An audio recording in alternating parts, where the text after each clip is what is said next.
Welcome to my 2024 21 Days of Prosperity and Abundance.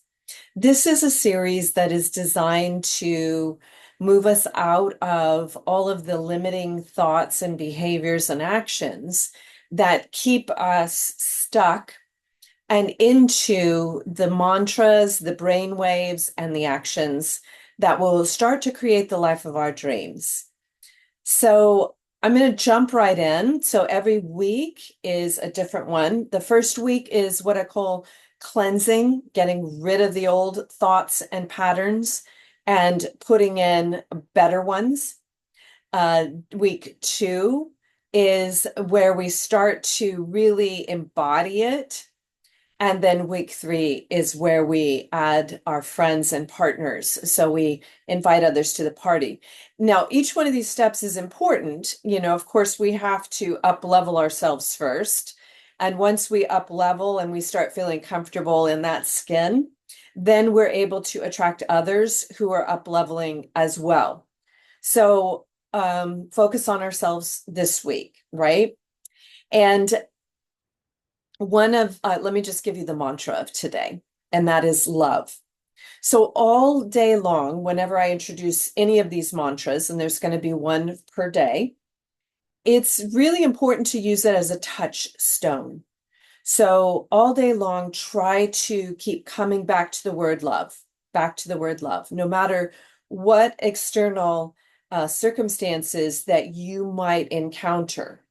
Okay. And of course, if you find yourself being robbed, this is going to be very hard for you, right? How do you express love in the middle of being robbed, right? So there are circumstances where this is not a natural response to it.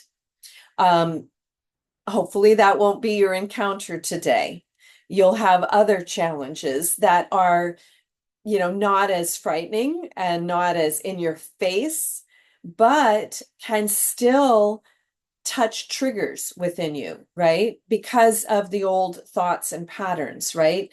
So if something happens with our loved ones where we would normally roll our eyes or tusk or whatever it is, right? How do you instead lean into love? And this is an important way of changing our own attitude, right? So, we kind of give ourselves a little bit of leeway and slack in things, especially stink eye and stuff like that, right? Someone cuts us off in traffic. It's really easy to have a reactionary response that is not loving at all. So, how do we change all that? And what's going to happen if we do? So, I also encourage you to keep a journal and write down any unusual or something that might occur that you didn't expect as a result of showing love instead of whatever reaction you might normally have shown. Let's say you're walking past a homeless person. Now, me personally, I don't necessarily believe in giving money, especially if I think that might go for cigarettes, drugs, junk food, alcohol, that sort of thing. However, there's no cost to giving a smile and acknowledging and saying, if it's a holiday, especially the holiday season, Merry Christmas or Happy Holidays, right? And it's interesting because I got a note about a week ago from a friend of mine, and she was a frequent visitor to India. I've only been there once, but I met her in India. And the interesting thing was that there's a lot of people who beg. So immediately when you come out of your hotel room, you're going to be surrounded by people who are very needy and definitely look like they need your money. And they're just hounding you constantly, right? And um, so what my response to that was, first of all, with the children, right? Little children, 5 years old, would be to start singing and dancing with them when they came up to me.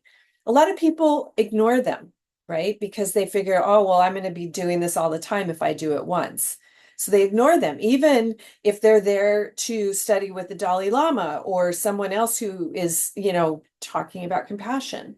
So my response was, these are kids. Let's play with them. So, I would play with the kids or sing songs with them or whatever it was whenever they would come up. And instead of this feigned look of, "Ooh, please," they would get this infectious grin on their face. And the same thing with the adults. I would say namaste, or I would acknowledge them and give them some verbal love, not necessarily money love, but verbal love. So that person that had seen that and had been to India a lot and actually has a Tibetan Buddhist charity, she said it changed the way that she interacts with them now. And I would be so proud of her. And I was just trying to practice the things that are part of this. Listen, this will be the way life is, right? Like once love is something can become a default mantra. I'm not saying I'm great at it all the time. I'm not here tooting my own horn because when I get cut off in traffic, I might say something nasty, or if someone almost hits me when I'm out walking, I definitely have said nasty things. So, it's a work in progress. But because I also do this 21-day program, because it's part of my daily practice, my daily meditation and mantras, love that default mechanism does come a little more naturally. And that's what you're going to start to see over the next 21 days, is that by focusing on one way of thinking, how it colors the way you act, and then becomes the way life is. So today, think love, and you're getting rid of stink eye, judgment, um, holier than thou, right? You're getting rid of all of those, and you are replacing it with an action of love. And it doesn't mean that you have to pull out your wallet. Money is not love, right? You can show love in other ways as well. Money can be a form of gratitude. We'll talk about that as we move on in our series. So again, thank you for joining me today. I'll see you tomorrow for another mantra. And again, it's a really good idea to listen to this first thing in the morning so that you can adopt that mantra all day long. And once you've done all 21 days, it's a really good idea to go back and do the gratitude game.